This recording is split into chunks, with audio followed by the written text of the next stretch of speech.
नमस्कार, मी अनिल जाधव. तुम्ही बघताय आपला अग्रवन. सध्या कापसाचा भाव तेजीत आहे. आंतरराष्ट्रीय बाजारातही कापसाला चांगला भाव मिळतोय. आता सध्या आपल्या शेतकऱ्यांकडे कापूस नाही, पण जेव्हा आपला नवीन कापूस हातामध्ये येईल, म्हणजेच नवीन हंगामामध्ये देखील कापूस बाजाराला चांगला आधार राहण्याची शक्यता आहे. आंतरराष्ट्रीय बाजारात तर कापसाचे भाव टिकून राहतील किंबहुना वाढतील असा अंदाज सध्या पुढे येतोय.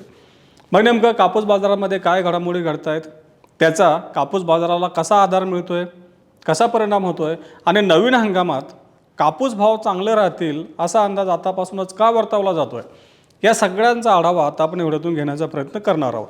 तर त्याचं झालं असं की USDAनं एक जागतिक कापूस बाजाराचा एक अहवाल प्रसिद्ध केला. त्यामध्ये पुढच्या वर्षभरात कापूस बाजारात काय परिस्थिती राहू शकते त्याविषयीची माहिती दिली आहे. आता आपल्या सगळ्यांना माहिती आहे की जगामध्ये जे काही कापसाचं उत्पादन होतं ते काही एकाच वेळी होत नाही. म्हणजे आता आपल्याकडं ऑक्टोबरपासून कापसाची काढणी सुरू होते, जानेवारीपर्यंत कापसाची आवक मोठ्या प्रमाणात येत असते.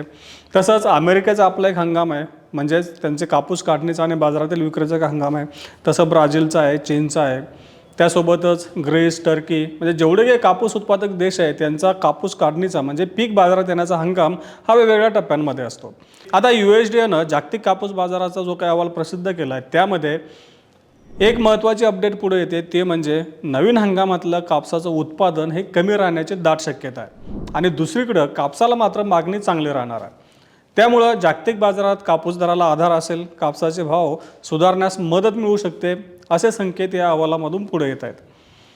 सध्याची जर आपण परिस्थिती बघितली तर सध्या आंतरराष्ट्रीय बाजारामध्ये कापसाला चांगली मागणी आहे. चीन, भारत, पाकिस्तान या देशांकडून कापसाला चांगला उठाव मिळतो आहे. त्यासोबतच व्हिएतनाम आहे, इंडोनेशिया आहे, या देशांमधून देखील कापसाला चांगली मागणी आहे. आणि दुसरीकडं सध्या चीन, भारत आणि पाकिस्तान या देशांमध्ये कापसाची उपलब्धता कमी, म्हणजे हे देश आंतरराष्ट्रीय बाजारातून कापसाची आयात करत आहेत. आता आंतरराष्ट्रीय बाजारामध्ये नवीन हंगामात उत्पादन कमी होणार आहे. भारताच्या उत्पादनाबाबत USDAचा जो अंदाज आहे तर तो गेल्या वर्षी एवढाच आहे. आता जसं जसं आपल्याला एल निनोचा आपल्या कापूस पिकावर परिणाम दिसून येईल, म्हणजे उत्पादनात वाढ होणार का घट होणार हे जसं जसं पुढच्या टप्प्यामध्ये स्पष्ट होत जाईल तसं आपल्याला भारताविषयीचे अंदाज देखील बदलताना दिसणार आहेत.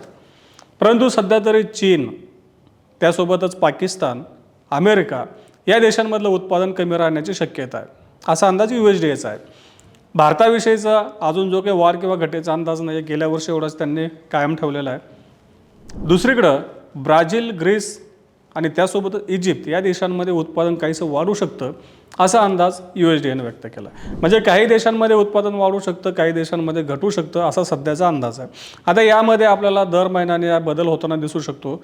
म्हणजेच काय, आता सप्टेंबर महिना म्हणजे ऑगस्ट महिना हा भारताच्या कापूस पिकासाठी महत्त्वाचा असेल.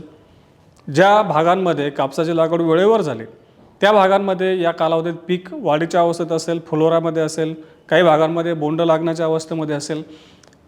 या परिस्थितीत पाऊस कसा राहतो, तापमान कसं राहतं याचा आपल्या कापूस पिकावरती परिणाम होणार आहे. आणि हा परिणाम त्याचा अंदाज लक्षात घेऊन त्यानंतर उत्पादनाच्या अंदाजात देखील बदल केले जातील. तसंच प्रत्येक देशामध्ये केलं जाईल आणि जागतिक बाजाराचं एक बॅलन्स शीट तयार केलं जाईल की नेमकं उत्पादन किती होऊ शकतं. ते देशनिहाय पुढच्या कालावधीमध्ये देशनिहाय जो काही उत्पादनाचा अंदाज आहे त्यामध्ये साहजिकच आपल्याला बदल होताना यामुळे दिसून येतील. आता सध्याची जर आपण परिस्थिती बघितली तर USDAनं सांगितलं की जागतिक कापूस उत्पादन हे काहीसं वाढू शकतं, कारण भारतात आणि इतर देशांमध्ये जिथं मान्सूनवर आधारित कापसाची लागवड चांगली होते, ब्राझीलमध्ये देखील कापसाची लागवड चांगली झालेली आहे, इजिप्तमध्ये देखील आहे आणि देशामध्ये म्हणजे आपल्या भारतामध्ये देखील कापसाची लागवड ही सरासरी पातळीवर पोहोचलेली आहे. त्यामुळं गेल्या महिन्यात जे काही कापूस उत्पादन घटीचा अंदाज दिला होता तो आता कापूस उत्पादन काहीसं वाढू शकतं असं USDAचं म्हणणं आहे. म्हणजे जागतिक कापूस उत्पादनात काहीशी वाढ होऊ शकते. पण त्यापेक्षा महत्त्वाचं असं आहे की जागतिक कापसाची मागणी ही उत्पादन वाढीपेक्षा जास्त असणार आहे, म्हणजे जास्त वाढणार आहे. त्यामुळं कापसाला चांगली मागणी असणार आहे. परंतु दुसरीकडं आंतरराष्ट्रीय बाजारामध्ये कापसाचा पुरवठा हा तुलनेत कमीच राहणार आहे. त्यामुळं भारत, चीन, त्यासोबतच इंडोनेशिया, त्यानंतर व्हिएतनाम हे महत्त्वाचे कापड उत्पादक देश आहेत, त्यांची देखील मागणी चांगली राहण्याची दाट शक्यता आहे आणि त्याचाच आधार आंतरराष्ट्रीय बाजाराला मिळणार आहे असं USDAच्या अहवालामध्ये स्पष्ट करण्यात आलं आहे. आता हा झाला USDAचा अहवाल. यासोबतच आपलं जे कॉटन असोसिएशन ऑफ इंडिया आहे त्यांनी देखील एक अहवाल प्रसिद्ध केला आहे. त्यांच्या अहवालामध्ये असं सांगितलं की देशामध्ये कापसाची आयात ही मोठ्या प्रमाणात वाढते आणि त्यामध्ये तथ्य देखील आहे की सरकारनं 30 सप्टेंबरपर्यंत कापूस शुल्कमुक्त केला आहे. म्हणजे कापसाची आयात शुल्कमुक्त केलेली आहे. आयातीवर कुठल्याही प्रकारचं आयात शुल्क लागू होत नाही आहे. त्यामुळं कापसाची आयात सध्या मोठ्या प्रमाणात होते. जुलैच्या शेवटपर्यंत देशात तब्बल 54 लाख गाठी एवढी कापसाची आयात झालेली आहे. आणखी 8 लाख गाठी एवढा कापूस 30 सप्टेंबरपर्यंत देशात येऊ शकतो. म्हणजेच यंदाची एकूण आयात हे आपल्याला 62 ते 64 लाख गाठींपर्यंत दिसू शकते असं या कॉटन असोसिएशन ऑफ इंडियाचं म्हणणं आहे.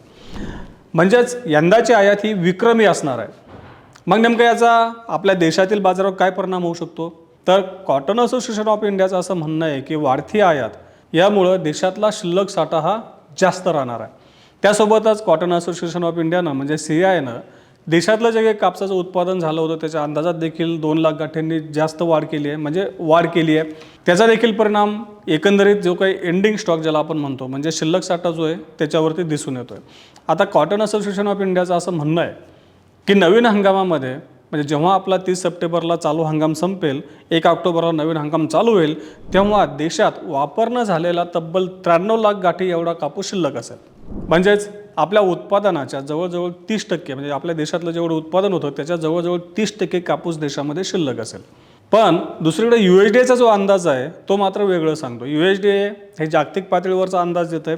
त्यांचं म्हणणं आहे की जागतिक पातळीवर कापसाला चांगली मागणी असणार आहे. म्हणजे भारतामध्ये जरी साठा असला तरी भारतातलं उत्पादन किती होतं पुढच्या कालावधीमध्ये चीन तसेच इतर देशांकडून आपल्या शेजारच्या देशाकडून भारताच्या कापसाला कशी मागणी राहते त्याचा देखील भारताच्या एकूणच साठ्यावरती परिणाम होऊ शकतो, कापूस वापरावरती परिणाम होऊ शकतो.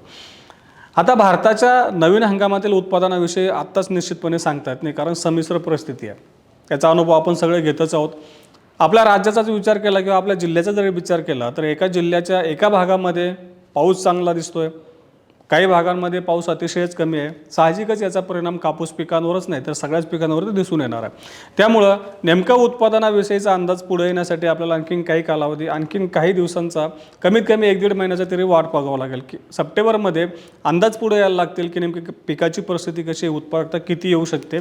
त्यावेळी उत्पादनाचे अंदाज आपल्याला एक ढोबळ मनानं पुढं काढता येतील. परंतु सध्या तरी उत्पादनाविषयी USDAचा अंदाज गेल्या वर्षी एवढा आहे.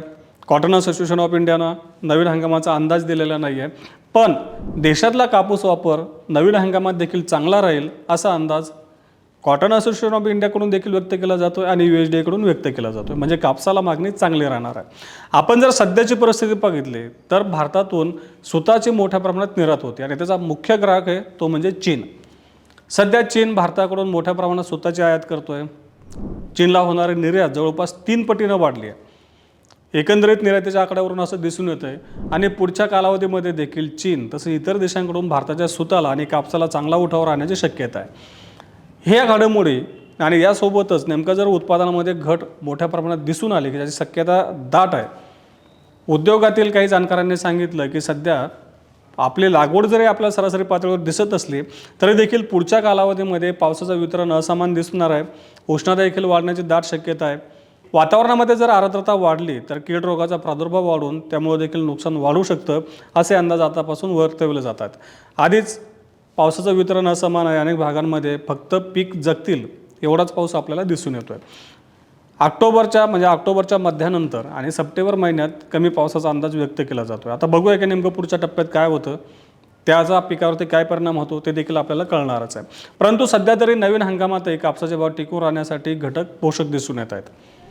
त्यातल्या त्यात सरकारनं देखील कापसाच्या हमीभावात चांगली वाढ केली. कापसाचा हमीभाव यंदा 8,667 रुपये असणार आहे. म्हणजेच या हमीभावाचा कापूस बाजाराला किमान आधार असेल. CCI cotton corporation of India खरेदीमध्ये असणारच आहे. त्यामुळं हमीभावाचा एक आधार कापूस बाजाराला नवीन हंगामात सुरुवातीपासून राहण्याची दाट शक्यता आहे.